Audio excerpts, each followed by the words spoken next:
Hi guys and welcome back to one more mini blog. అందరూ ఎలా ఉన్నది? చాలా బాగున్నా. అండ్ చాలా రోజుల తర్వాత అయితే వీడియో అప్లోడ్ చేస్తున్నా, ఏమనుకోకండి. ఓకే, ఇదైతే మినీ బ్లాగ్ 4 అనమాట. ఇప్పుడైతే విశాల్ మార్ట్కి వెళ్ళిపోయి అక్కడ కొన్ని ఐటమ్స్ ఉన్నాయి, అక్కడ తీసేసుకొని మా ఫ్రెండ్తో అయితే వెళ్ళబోతున్నా. సో చూద్దాం, లెట్స్ కంటిన్యూ ది వీడియో.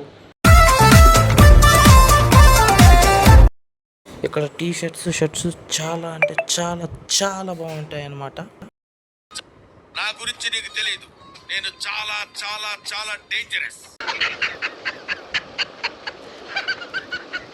ఇక్కడ కొన్ని టీ షర్ట్స్ అయితే మన బడ్జెట్లో ఉన్నాయి. ఇంకా ఇక్కడ పైన ఫ్లోర్కి అయితే వచ్చేసాం. లిటిల్ హార్ట్స్ బిస్కెట్స్ అని చాలా బిస్కెట్స్ స్నాక్స్ అయితే ఉన్నాయి. నేనైతే ప్రస్తుతానికి అయితే ఏం తీసుకోలేదు. అయితే వైప్స్ అని ఏమి ఉంటే చూస్తున్నాను, వెట్ టిష్యూస్. ఈ వీడియోకి అయితే ఎంత guys. Meet at mini vlog 5.